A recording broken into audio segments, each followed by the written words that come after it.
one of the saddest and strangest cases you'll ever hear about. This story takes us to a quiet rural town in Texas where a young girl disappeared under mysterious circumstances. What started as a simple evening at home quickly turned into a heartbreaking case that shook the entire community. Stick around as we dive into the shocking events, the search for answers, and the chilling truths uncovered along the way. If you enjoy deep dives into real-life stories like this, don't forget to like, comment, and subscribe for more. A young girl vanished without a trace after retreating to her room one quiet evening. The incident sent shockwaves through her small community, prompting an immediate and exhaustive search. Law enforcement mobilized drones, helicopters, and hundreds of volunteers to comb through nearby woods, fields, and neighborhoods. Despite their tireless efforts, no clues surfaced to explain her mysterious disappearance. The case grew even more baffling on the third day of the search, when unexpected details emerged, turning this incident into one of the most sensational and widely discussed topics across the country. Athena Strand was born on May 25, 2015, in Duncan, Oklahoma, a small, close-knit American town. Her parents divorced when she was very young, leading her father to relocate to Texas. Despite the separation, Athena's parents worked hard to maintain a sense of normalcy for their daughter. She primarily lived with her mother in Oklahoma, but her father visited regularly and cherished their time together. Their co-parenting relationship was amicable, with Athena's mother often bringing her to Texas to visit her father, ensuring she had meaningful connections with both sides of her family. In the years that followed, both of Athena's parents remarried. This brought new family dynamics into her life, including two younger sisters with whom she shared a loving bond. Athena's bright and bubbly personality made her the heart of her blended family. She was known for her positive outlook, infectious laughter, and love for outdoor adventures. Whether climbing trees, playing tag, or simply exploring nature, Athena thrived in the outdoors, making cherished memories with her siblings and parents. As 2022 drew to a close, Athena's life took a temporary turn.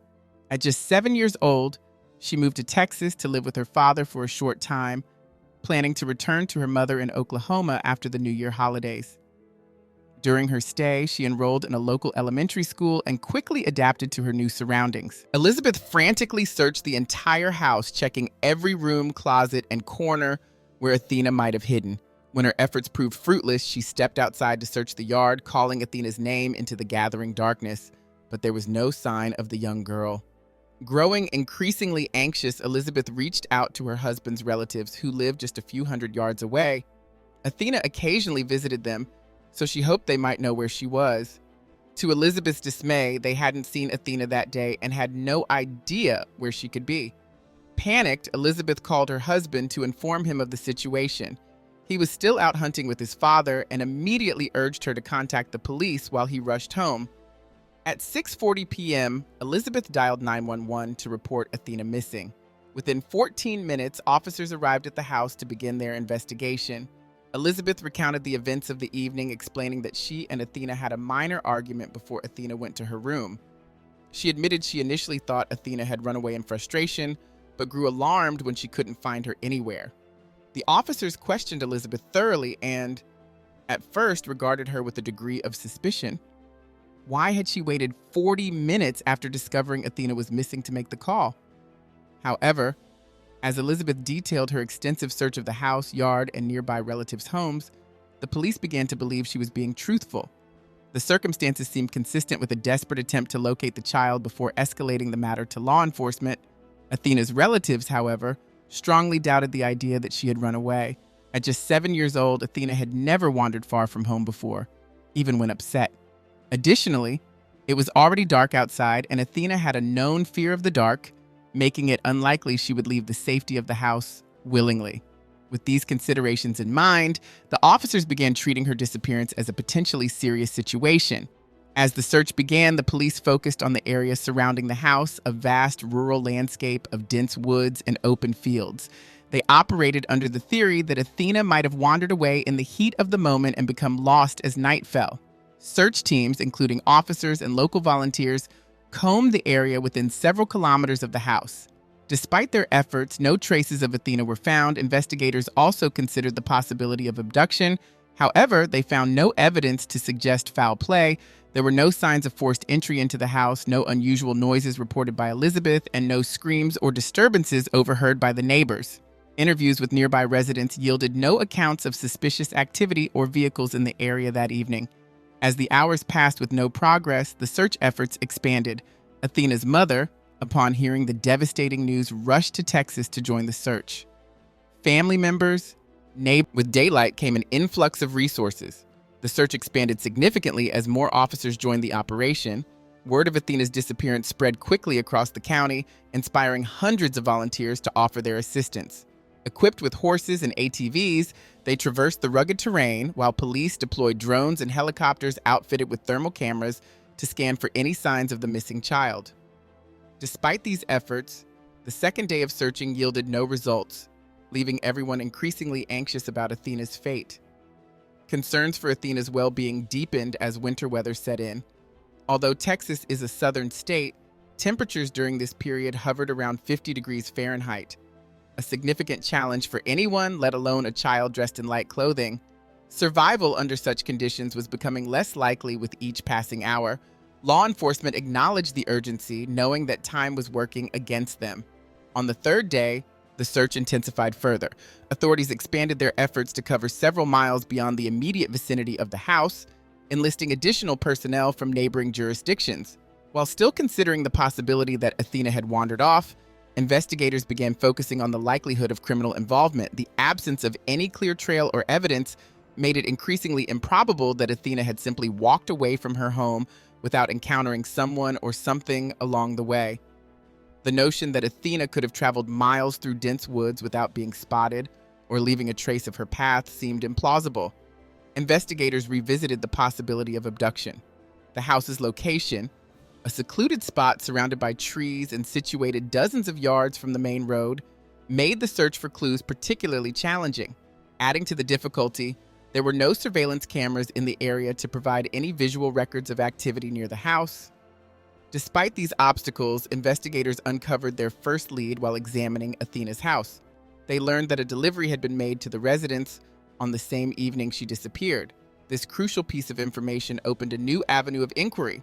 The delivery was confirmed to be from a courier service, and investigators wasted no time contacting FedEx to gather more details. FedEx revealed that the delivery to Athena's address had been carried out by an external contractor. This revelation added complexity to the investigation, as the authorities now needed to track down not only the package, but also the individual responsible for delivering it. Acting swiftly, they reached out to the contracted organization to identify the specific delivery van assigned to Athena's home that evening. The identification of the van marked a significant turning point in the case. With a clear lead in hand, investigators shifted their focus to uncovering the delivery driver's whereabouts and activities that evening. The discovery brought a glimmer of hope amid an otherwise grim and desperate search. As authorities delved deeper into this lead, the community braced for answers. Uncertain of what the next revelation might bring, the police caught a significant break when they discovered that the delivery vans used by the contractor were equipped with surveillance cameras.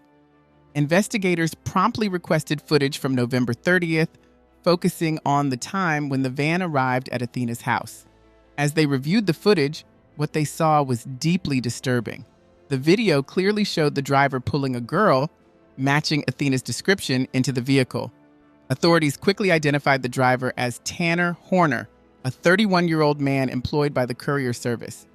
Acting swiftly, they tracked down his address and arrested him on suspicion of abduction. Horner was taken into custody for questioning, where investigators confronted him with the video evidence. Faced with undeniable proof, Horner began to talk, offering a chilling account of the events that unfolded that evening. Horner admitted that he had indeed delivered a package to Athena's house that night. He claimed that while backing up his van, he felt an impact and stopped to investigate. Upon stepping out, he found Athena on the ground. Initially, he believed he had accidentally struck her with the vehicle. However, he observed that she appeared uninjured. Athena was conscious, not crying, and even spoke to him, identifying herself by name.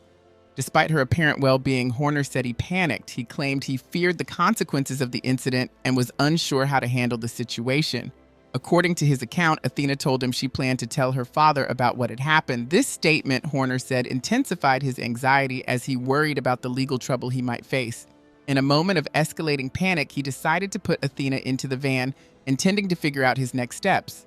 As he recounted the events, Horner admitted to making an unthinkable decision. He told investigators that he feared being reported and believed his only way out was to silence Athena permanently. According to him, he tried to break her neck but failed.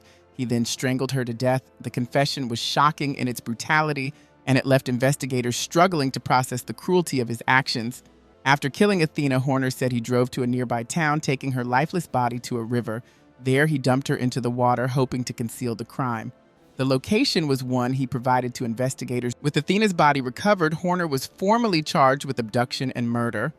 While awaiting the medical examiner's report to confirm the cause and timeline of death, detectives delved into Horner's background in an effort to understand his motives. His version of events, that he had accidentally struck the girl with his van, panicked, and then killed her to avoid potential consequences, seemed both implausible and baffling. Investigators struggled to reconcile his actions with the chain of events he described. According to Horner's account, the minor collision with Athena left her uninjured as she was conscious and able to speak. Yet he claimed to have been so terrified of the possible repercussions that he decided to murder her. This reasoning seemed absurd given that such an incident might, at worst, cost him his job. The lack of any visible injuries on Athena during the initial encounter further complicated his narrative, raising questions about his true motives. As detectives pieced together Horner's profile, they discovered details that made the crime even more perplexing. Horner was engaged to be married and had a young child who had been born just a year earlier. Beyond his work as a delivery driver, he occasionally drove for Uber and played in a local band that performed in small venues in Fort Worth. On social media, his posts included photos with his child, snapshots of musical performances, and seemingly ordinary moments from his life. Nothing in Horner's past hinted at violent tendencies or criminal behavior. He had no prior arrests or legal troubles, and acquaintances described him as unremarkable. Just 2 months before Athena's death, he had posted cheerful photos spending time with his son and extended family. These details painted a complex picture of a man who, on the surface, didn't fit the profile of a cold-blooded killer, making his actions all the more incomprehensible. The wait for the medical examiner's report dragged on for weeks as authorities worked to establish the exact sequence of events leading to Athena's death. In the meantime, her grieving parents took legal action. They filed a lawsuit against both FedEx and the contracting company responsible for hiring Horner, accusing them of negligence in their employee screening process. The lawsuit called for stricter hiring standards to prevent such tragedies from happening in the future. One heartbreaking detail that emerged during the investigation made the case even more devastating. It was revealed that the package Horner delivered to Athena's home that fateful evening was a Christmas present for her. The cruel irony of the situation underscored the senselessness of the crime and left the community reeling. What should have been a moment of joy had turned into a nightmare for Athena's family. As the weeks passed, Athena's story continued to resonate with people across the nation. Vigils were held in her memory, and calls for justice grew louder. While the secluded setting may have emboldened Horner to act on his depraved impulses, investigators speculated he might have either lured Athena into his van through deception or deliberately hit her with the vehicle to incapacitate her. This theory aligned with his confession that he placed her in the van after finding her outside. However, what happened after Athena was inside the van remained unclear and subject to debate. One possibility was that Horner intended to drive Athena far from the area to carry out his plans, but was thwarted when she resisted. If Athena screamed, tried to escape, or otherwise created a situation that Horner feared would expose him, he might have decided to kill her to silence her permanently. This theory explained the timeline of her death occurring so soon after the abduction. Another theory suggested that Horner may have engaged in deviant actions that didn't involve physical contact with Athena. In this scenario, medical experts wouldn't have found evidence of sexual assault, yet the crime would still have had a deeply disturbing motive. This possibility raised further questions about Horner's mental state and whether his panic, as he claimed, truly drove his actions or if something darker was at play. Detectives struggled to reconcile the available evidence with any single theory, but their investigation soon yielded an unexpected clue. It was an indirect piece of information that hinted at a potential sexual motive behind the crime. This clue challenged the idea that Horner's actions were entirely impulsive and suggested a premeditated or deeply rooted deviance. As the investigation progressed, the complexities of the case deepened, leaving detectives grappling with conflicting evidence and unresolved questions. The lack of clarity surrounding Horner's intentions added another layer of tragedy to Athena's death. Her family and the community were left seeking not only justice, but also an understanding of the senseless crime that had shattered their lives. Tanner Horner had no documented criminal record before the tragedy involving Athena, which is unusual in cases of this nature. Typically, individuals capable of committing such heinous acts exhibit troubling behaviors earlier in life, often escalating from less severe offenses. For weeks, detectives meticulously combed through Horner's background. They interviewed his relatives, friends, and acquaintances, searching for any signs that he might have been involved in other harmful activities. Eventually, their persistence paid off, leading to a major breakthrough. Several individuals came forward claiming they had been victims of Horner's actions during their childhood. To protect the ongoing investigation, authorities did not disclose the identities of these individuals or provide full details about the alleged incidents. However, one case stood out. A victim accused Horner of an assault that occurred 9 years earlier. While the TikTok videos alone might seem insignificant, in the context of Horner's alleged and confirmed actions, they provided chilling evidence of a man living a double life. To those around him, he appeared unremarkable, an ordinary delivery driver and musician. However, these revelations painted a far more sinister picture, one of a man capable of acts that shocked even seasoned investigators. As the legal process moved forward, the revelations about Horner's past reinforced the importance of vigilance and accountability. His crimes, both alleged and confirmed, have prompted calls for systemic changes to ensure that early warning signs are not overlooked, protecting potential victims and preventing future tragedies. In one of the videos from Horner's TikTok account, he reacted to a clip showing someone trapping a bug under a glass and slowly poisoning it with spray. As the insect struggled and died, Horner's expression was unsettling. His face seemed to display a disturbing sense of satisfaction, as though he genuinely enjoyed witnessing the act. This revelation raised serious questions about Horner's psychological state and motives, casting doubt on his account of Athena's murder. Horner had claimed that he killed Athena out of panic, fearing punishment for accidentally striking her with his van. However, if he indeed harbored sadistic tendencies and derived pleasure from others' suffering, his explanation becomes increasingly implausible. It suggests a darker motive, one rooted in cruelty rather than fear. The eerie expression captured in his video painted a chilling picture of a man whose actions may have been driven by far more sinister urges. As the case proceeded to trial, authorities announced their intent to pursue the death penalty for Horner. This decision underscored the gravity of his alleged crimes and the impact they had on the community and Athena's family. Meanwhile, Horner retained legal counsel, and his lawyer advised him to withdraw his confession and plead not guilty. However, given the overwhelming evidence against him, such a strategy seemed unlikely to spare him from conviction. The evidence already presented against Horner was compelling. Investigators had video footage from his delivery van showing him abducting Athena. Additionally, his confession included details about the location of her body, which matched where investigators recovered her remains. These factors alone were damning, but it was anticipated that more evidence might surface as the trial progressed. Forensic evidence was likely to play a critical role in the proceedings. Investigators may have recovered Athena's DNA from the interior of Horner's van, providing physical proof of her presence. Likewise, genetic material from Horner could have been found on her clothing or body, further corroborating the sequence of events. Such evidence would leave little room for doubt about his involvement in her death. As the trial approached, the public followed the case closely, waiting for more details to emerge. Each new piece of evidence would contribute to a fuller understanding of what happened that fateful evening.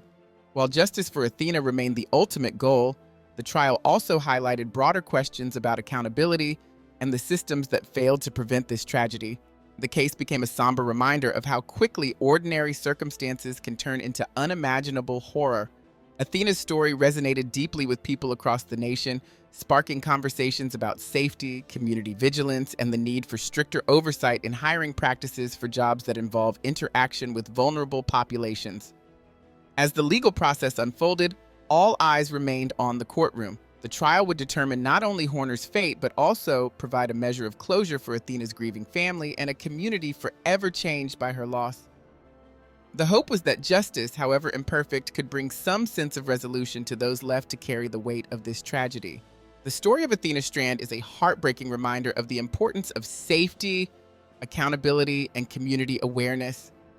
It shows how quickly ordinary moments can turn into tragedy and how vital it is to act when warning signs appear. This case has left a lasting impact on her family, friends, and community, pushing for changes to ensure others are protected. If you found this story meaningful, don't forget to like, comment, and subscribe for more real-life stories. Your support helps us share these important lessons and conversations. Thank you for being part of this journey, and we'll see you in the next story.